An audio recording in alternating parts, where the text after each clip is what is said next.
Hello everyone. I am Jaya Kagda, Assistant Professor of Commerce, Government City College, Nayapur. Today my topic is RBI. RBI, Reserve Bank of India. Introduction to RBI is it is a central bank of India. It is established in 1st April 1935 under the Reserve Bank of India Act. Its headquarters is in Mumbai, Maharashtra. Its present governor is Mr. Shaktikanta Das. It has 22 regional offices, most of them in state capitals. Origin of the RBI. It was set up on the recommendation of the Hilton Young Commission. It was started on as a shareholders bank with a paid up capital of 5 crores. Initially, it was located in Kolkata. It moved to Mumbai in 1937. Initially, it was privately owned, but later it is governed by the Government of India. The Commission suggested the name Reserve Bank of India for the country's central bank. In January 1927, a bill to this effect was introduced in the Legislative Assembly but was dropped on constitutional ground. Means it was suggested in the year 1927. The bill was passed in the Assembly, Legislative Assembly. Overview. The nationalization of bank on 1st January 1949. Then it is called as the Reserve Bank. It is fully owned by Government of India. Preamble. So here the preamble of the Reserve Bank of India describes the basic function of the Reserve Bank as to regulate the issue of bank notes and keeping of reserves with a view to securing monetary stability in India and generally to operate the currency and credit system of the country to its advantages. So this is a constitution preamble of Reserve Bank of India. So in this Reserve Bank of India, it describes what the Reserve Bank of India do. The Reserve Bank of India issue bank notes and keeping the reserves for securing the monetary stability in India. So keeping the money for making the monetary stability in the country, India, and making the credit system in our country. What are the functions of RBI? Functions of RBI are very important because what are those functions which this bank, because this is a bank called central bank, we can call it as head of the bank.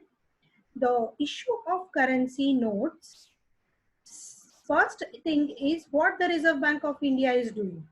Reserve Bank of India is issuing currency notes.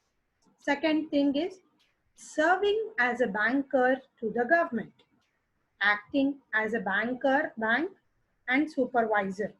Means they are serving to the government. Next thing is they are acting as a supervisor. Next, monetary regulation and management. Means they are dealing with the money and they are regulating the money. Next, exchange management and control. So they are dealing in the exchange of the currency and they are dealing the exchange of transaction, exchange of money. We can call any way. Collection of data and their publication.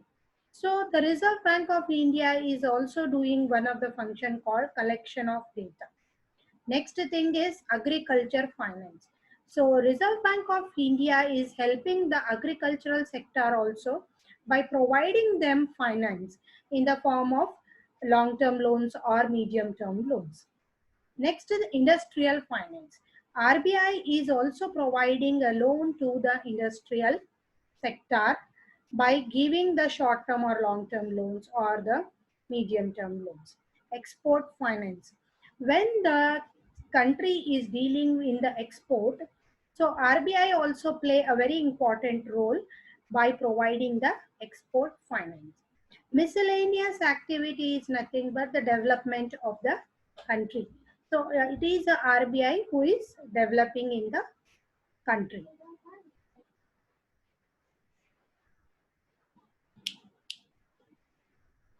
Issue of currency. Issue of currency. So next thing is how this currency is issued. To ensure the adequate quality of supply of currency notes and coins of the good quality. So first thing is RBI is issuing the currency notes and coins of a good quality. Issue of new currencies and destroy currency and coins not fit for circulation. So whenever the currency is not fit for use, not in a circulation, so here the RBI has right to destroy them. We can quote here the best example of demonetization, which happens in the year 2016, where 1,500 notes are destroyed by the government of India. In that case, the RBI has right to destroy those currency. It has to keep in forms of gold and foreign security as per statutory regulations against the notes and coins issued and developmental role. So here there is a currency which the government or Reserve Bank of India is issuing as per the security. Next thing is to develop the quality of banking system in India. So RBI has right to develop the quality banking system in India, perform a wide range of promotional functions to support national objectives. So here the RBI has the right to promote their product in the country, to establish the financial institution of national importance for NABARD and IDBI. Next thing is objectives of central banking. It's nothing but objectives of RBI. To assist the mobilization of savings in the community and promote capital formation. To promote the spread of monetization and monetary integration through the development of banking system. To make adequate provision of credit necessary for fulfillment of the targets of production and trade. To extend monetary support for different sectors in the economy. To help in maintaining general price stability and preventing inflation tendency from getting out of fund. So these are all objectives of RBI. Bankers to the government. Perform all banking functions for the central and the state government and also act as their bankers, expecting that of Jammu and Kashmir. It makes loans and advances to the states and local authorities. It acts as advisor to the government on all monetary and banking matters. Regulation. Reserve Bank of India also regulates trade of gold. Currently, 17 Indian banks are involved in the trade of gold in India. RBI has invited applications from more banks for direct import of golds to curb illegal trade in gold and increase competition in the market. Collection and publication of data. It issue guidelines and directives for the commercial banks. Role of RBI. Role of RBI in inflation control. Inflation arises when the demand increases and there is a shortage of supply. There are two policies in the hands of RBI. One is monetary policy. Second one is fiscal policy. Monetary policy. It includes the interest rate, When the bank increases the interest rate, then there is a reduction in the borrowers and people try to save more as the rate of interest has increased. It is related to direct taxes and government spending. When direct taxes increased and government spending increased, then the disposable income of the people reduces, hence the demand reduces. Bank rates.